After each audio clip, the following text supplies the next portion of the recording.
नौजवान के वलों अपने पूरे परिवार नूं कतल कर दिता गया। नशे का आदी सी नौजवान, नशे करन तो परिवार रोकदा सी, जिस दे कारण इस नौजवान ने गुस्से च आके तैश च आके पूरे का पूरा परिवार कतल कर दिता। अपने माँ प्यो नूं मार दिता, अपनी भैन नूं मार दिता। इन्ना ही नहीं, अपनी दादा दादी का भी कतल कर दिता गया दस्सिया जा रहा। फिलहाल नशे के आदि हुए पुत दे वलों नशे की लोर दे विच पूरा परिवार कतल कर दिता गया ते मौके तो भज्जण की कोशिश की गई, पर उस आखिरकार उस नौजवान को काबू कर ले जाने की जानकारी निकल के सामने आ रही है। तस्वीरां तुहाडी स्क्रीन ते फिलहाल उस घर दीयां तस्वीरां ने जिथे नौजवान ने इस पूरे कतल की वारदात को अंजाम दिता है। रूह कंबा देने वाली ये वारदात कही जा सकती है, क्योंकि पूरे का पूरा परिवार सिर्फ इसलिए कतल कर दिता गया क्योंकि परिवार रोकदा सी कि पुत नशा ना करे, पुत नशे का आदि ना बन जाए। डर सी परिवार को, इसे कारण फिलहाल दस्सिया जाता है कि कतल की वारदात को अंजाम उस नशेड़ी पुत ने दे दिता है, जिस दे कारण फिलहाल दस्सिया जाता है कि पूरा परिवार इस वेले मौत के मूँह च जा चुका है। जो तस्वीरां इस वेले तुसीं अपनी स्क्रीन पर फिलहाल वेख पा रहे हो, उस परिवार दीयां तस्वीरां ने जिसका कतल किया गया। सब तो अहम तस्वीरां ये जरूर कही जा सकदियां ने जो तुहाडी स्क्रीन पर फिलहाल असीं साझियां कर रहे हैं। दिल्ली दे विच वारदात वापरी है, जिथे कि एक नौजवान फिलहाल दस्सिया जांदा कि एक कुवारा नौजवान सी, जिस भैन का कतल उस नौजवान ने किया है। उसने हाले ताज़ा ही डॉक्टरी डिग्री पास की सी। भैन जिथे एक पासे डॉक्टर बन के लोगों का इलाज करना चाहती सी, उत्थे उसे भरा ने अपनी ही भैन का गला वड़ दिता, गला रेत के उसकी हत्या कर दी है। चाकुआं दे नाल वार करके पूरा परिवार कतल कर दिता है, पूरा परिवार मार मुका दिता है। जो जानकारी फिलहाल निकल के सामने आ रही है, तस्वीरों के नाल असीं तुहानूं इस वेले जानकारी साझी कर रहे हैं। एक घर है जिथे नौजवान ने कतल की वारदात को अंजाम दिता।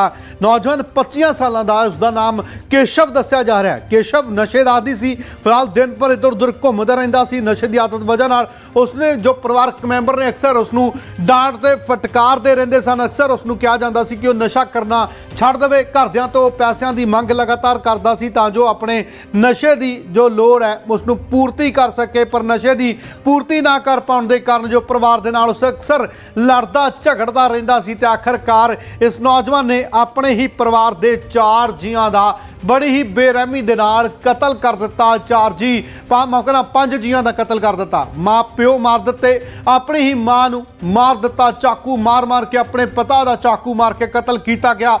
अपनी भैन का इसने कतल किया है। उत्थे ही दादा दादी नूं भी इस नौजवान ने मार मुका दिता है। जो जानकारी फिलहाल इस वेले निकल के सामने आ रही है, बेहद रूह कंबा देने वाली ये वारदात कही जा सकती है। दिल्ली च बेशक ये वारदात वापरी है, पर पंजाब का माहौल भी कुछ अजिहा ही है। नौजवान इत्थे भी लगातार नशे दे आदी हो रहे हैं तो आए दिन वारदातां नूं अंजाम दे रहे हैं। इस नौजवान ने पूरे का पूरा घर कह सकते हो खत्म कर दिता, अपना पूरा परिवार कतल कर दिता है। पूरा परिवार कतल करने तो बाद नौजवान मौके तो फरार होने की फिराक दे विच दस्सिया जा रहा सी। इस नौजवान ने मौके तो खिसकना चाहा, पर आखिरकार इसनूं महल्ले वालियां ने गिरफ्तार कर लिया। जानकारी मिली है कि दिल्ली के पाम इलाके दे विच एक नौजवान पुत ने अपने ही माता पिता, सकी भैन और दादी नूं मौत के घाट उतार दिता है। जानकारी के मुताबिक जो मुलजम पुत्र है उस नशे दा आदी सी, आए दिन घर च पैसे लैके झगड़ा करता रहिंदा सी। कल रात भी इन्हां दे हमेशा वांग झगड़ा होया। आखिरकार कलयुग पुत ने पूरे परिवार नूं चाकू मार मार के कतल कर दिता ते वारदात तो बाद फरार हो रहा सी कि इसनूं गुआंढ च रहिंदे लोकां ने फड़ लिया ते पुलिस के हवाले कर दिता। फिलहाल पुलिस ने लाशों को कब्जे च लैके पोस्टमार्टम करवा रही है, पर इस नशेड़ी पुत ने अपने ही पूरे परिवार को कतल कर देने की जो जानकारी है फिलहाल निकल के सामने आ रही है। तस्वीरां तुहाडी स्क्रीन पर असीं साझियां कर रहे हैं। तुसीं इन्हां तस्वीरां ते अपनी प्रतिक्रिया सानू कमेंट करके दे सकते हो। असीं कोशिश करांगे कि जो भी तुहाडी राय होवे उसनूं पढ़ के सुणाते रहिए। पर फिलहाल नशेड़ी पुत ने अपना पूरा परिवार खत्म कर दिता है। दादी नूं मार दिता है, अपने माता पिता नूं मार दिता है, अपनी सगी भैन नूं चाकूआं दे नाल वार कर करके कतल कर दिता है। जो जानकारी फिलहाल निकल के सामने आ रही है, तस्वीरों के नाल असीं तुहानूं साझियां कर रहे हैं। तस्वीरां उस घर दियां ने जिथे इस पूरी कतल की वारदात नूं अंजाम दिता गया। इस घर के चिराग दे वलों, जी हाँ, घर का ही चिराग घर के पूरे परिवार के लिए कह सकते हो, जो कतल कर गया, पूरे परिवार नूं खत्म कर गया है। जो जानकारी फिलहाल निकल के सामने आ रही है, तस्वीरां तुहाडी स्क्रीन पर फिलहाल असीं लगातार साझियां कर रहे हैं।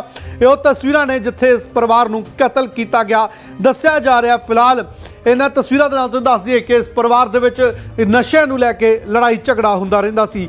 ਨਸ਼ਿਆਂ ਨੂੰ ਲੈ ਕੇ ਪਰਿਵਾਰ ਦੇ ਵਿੱਚ ਕਲੇਸ਼ ਸੀ। ਘਰ ਦੇ ਵਿੱਚ ਹਮੇਸ਼ਾ ਨਸ਼ਿਆਂ ਦੀ ਮੰਗ ਨੂੰ ਲੈ ਕੇ ਪਰ ਮੁੰਡੇ ਵੱਲੋਂ ਕਹਿ ਸਕਦੇ ਹੋ ਕਿ ਆਪਣੇ ਹੀ ਪਰਿਵਾਰ ਦੇ ਉੱਤੇ ਕਈ ਤਰ੍ਹਾਂ ਦੇ ਜੋ ਝਗੜਾ ਕੀਤਾ ਜਾਂਦਾ ਸੀ ਕਿ ਬੀਤੀ ਰਾਤ ਵੀ ਝਗੜਾ ਹੋਇਆ। ਪੈਸਿਆਂ ਦੀ ਮੰਗ ਪਰਿਵਾਰ ਤੋਂ ਕੀਤੀ ਗਈ ਪਰ ਆਖਿਰਕਾਰ ਉਸ ਨੌਜਵਾਨ ਨੂੰ ਦੇਣ ਲਈ ਪੈਸੇ ਪਰਿਵਾਰ ਨੇ ਨਾ ਦਿੱਤੇ ਤਾਂ ਜੋ ਨਸ਼ਾ ਕਰ ਸਕੇ। ਪਰ ਦੱਸਿਆ ਜਾਂਦਾ ਹੈ ਕਿ ਨਸ਼ਾ ਦੇ ਆਦੀ ਨੂੰ ਇਸ ਨੌਜਵਾਨ ਨੂੰ ਇੰਨਾ ਜ਼ਿਆਦਾ ਗੁੱਸਾ ਚੜਿਆ ਪੈਸੇ ਨਾ ਮਿਲਣ ਦੇ ਕਾਰਨ ਫਿਲਹਾਲ ਉਸ ਨੌਜਵਾਨ ਨੇ ਆਪਣਾ ਪੂਰਾ ਪਰਿਵਾਰ ਹੀ ਕਤਲ ਕਰ ਦਿੱਤਾ। ਆਪਣੇ ਪੂਰੇ ਪਰਿਵਾਰ ਨੂੰ ਮੌਤ ਦੇ ਘਾਟ ਉਤਾਰ ਦਿੱਤਾ। ਫਿਲਹਾਲ ਪਰਿਵਾਰ ਦੇ 5 ਜੀਆਂ ਦਾ ਕਤਲ ਕਰ ਦਿੱਤਾ। ਦਾਦੀ ਨੂੰ ਕਤਲ ਕੀਤਾ, ਮਾਪੇ ਮਾਰ ਦਿੱਤੇ, ਮਾਂ ਪਿਓ ਦੋਵੇਂ ਹੀ ਮਾਰ ਦਿੱਤੇ ਤੇ ਸਕੀ ਭੈਣ ਜੋ ਜਿਸ ਨੇ ਕਿ ਫਿਲਹਾਲ ਦੱਸਿਆ ਕਿ ਕੁਝ ਦਿਨ ਪਹਿਲਾਂ ਹੀ ਡਾਕਟਰ ਦੀ ਡਿਗਰੀ ਹਾਸਲ ਕੀਤੀ ਸੀ, ਉਸ ਦਾ ਕਤਲ ਕਰ ਦਿੱਤਾ ਹੈ। ਮੇਰੇ ਸਹਿਯੋਗੀ ਕਮਲ ਕਾਂਸਲ ਦੇ ਵੱਲੋਂ ਇਸ ਪਰਿਵਾਰ ਦੇ ਬਾਕੀ ਮੈਂਬਰਾਂ ਨਾਲ ਗੱਲਬਾਤ ਕਰਨ ਦੀ ਕੋਸ਼ਿਸ਼ ਕੀਤੀ ਗਈ ਹੈ। ਉਸ ਨੌਜਵਾਨ ਦੀ ਚਾਚੀ ਨਾਲ ਹੋਈ ਗੱਲਬਾਤ ਤੁਹਾਨੂੰ ਸਿੱਧਾ ਸੁਣਾਉਂਦੇ ਹਾਂ ਕੀ ਕਹਿਣਾ ਉਸ ਪਰਿਵਾਰ ਦਾ, ਆਖਰੇ ਵਾਰਦਾਤ ਕਿਵੇਂ ਵਾਪਰੀ ਹੈ। ਪਰ ਉਸ ਤੋਂ ਪਹਿਲਾਂ ਤੁਹਾਨੂੰ ਦੱਸ ਦਈਏ ਕਿ ਤੁਸੀਂ ਇਸ ਖਬਰ ਦੇ ਉੱਤੇ ਆਪਣੀ ਪ੍ਰਤੀਕਿਰਿਆ ਸਾਨੂੰ ਕਮੈਂਟ ਕਰ ਸਕਦੇ ਹੋ, ਜਿਸ ਤਰੀਕੇ ਅਵਤਾਰ ਸਿੰਘ ਲਿਖਦੇ ਨੇ ਵਾਹਿਗੁਰੂ ਜੀ। ਤੁਸੀਂ ਵੀ ਆਪਣੀ ਪ੍ਰਤੀਕਿਰਿਆ ਦੇ ਸਕਦੇ ਹੋ। ਪਰ ਫਿਲਹਾਲ ਤੁਹਾਡੀਆਂ ਪ੍ਰਤੀਕਿਰਿਆਵਾਂ ਅਸੀਂ ਪੜ੍ਹ ਕੇ ਸੁਣਾਉਣ ਦੀ ਕੋਸ਼ਿਸ਼ ਕਰਦੇ ਰਵਾਂਗੇ। ਪਰ ਇੱਕ ਵਾਰ ਤੁਹਾਨੂੰ ਉਸ ਚਾਚੀ ਦਾ ਬਿਆਨ ਸੁਣਾਉਂਦੇ ਹਾਂ ਕਿ ਕਿਵੇਂ ਇੱਕ ਨੌਜਵਾਨ ਨੇ ਕਤਲ ਦੀ ਵਾਰਦਾਤ ਨੂੰ ਅੰਜਾਮ ਦਿੱਤਾ ਹੈ। जी देवर था हमारा छोटे वाला। एक देवर फर्स्ट फ्लोर पे रहता है, दूसरा देवर ये सेकंड फ्लोर पे रहता है। क्या जानकारी हमें तो इन बच्चों ने बताया देवर के लड़के ने कि रोने की आवाज़ आई थी और मैं अब ऊपर गया तो आवाज़ नहीं आ रही। कुछ कर दिया उसने लड़के ने। मन की बेटा फिर मैंने इन्होंने बोला, देवर ने और लड़के ने दोनों ने बताया तो हम यहाँ से दोनों जने गए, हमारे बच्चे गए और पड़ोस में घंटी बजाई मैंने तो वे सब जने इकट्ठे होके गए तो जल्दी से गेट तोड़ने लगे। वो गेट तो टूटा नहीं, वो साफट पे से जो जाल है उसमें से कूदने की आवाज़ आई, उसकी हमने भाग के पकड़ लिया। वो क्या नाम है उसका जो जिसमें बेटे का जिसमें मतलब केशव कितनी उम्र होगी केशव? 24-25 साल।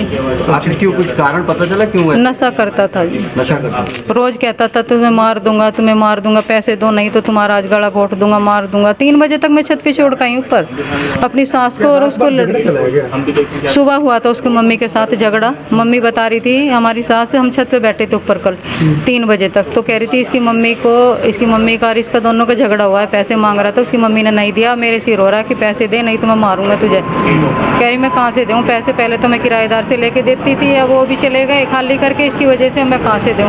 मगर मम्मी मेरे पास भी नहीं है पैसे। कह रही थी लाली तू दे दे, मन कि मेरे पास तो नहीं है पैसे।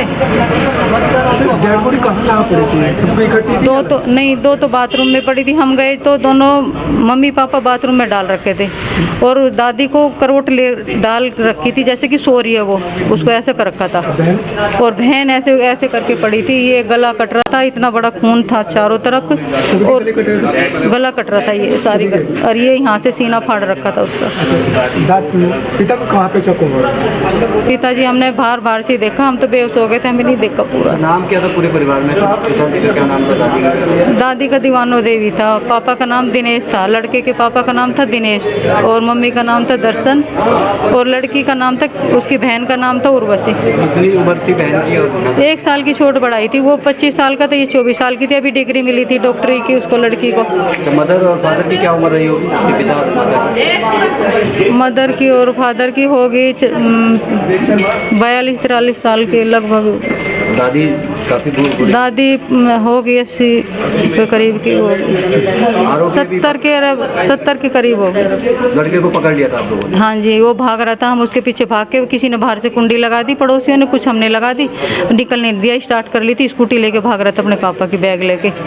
उसमें आधार कार्ड थे, 4 फोन थे, सबके चेक वैक सबके इकट्ठे जी। देवर था हमारा छोटे वाला।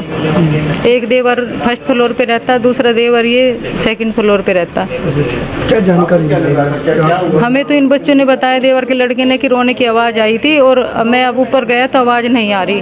कुछ कर दिया उसने लड़के ने। मन की बेटा फिर मैंने इन्होंने बोला, देवर ने और लड़के ने दोनों ने बताया तो हम यहाँ से दोनों जने गए, हमारे बच्चे गए और पड़ोस में घंटी बजाई मैंने तो वे सब जने इकट्ठे होके गए तो जल्दी से गेट तोड़ने लगे।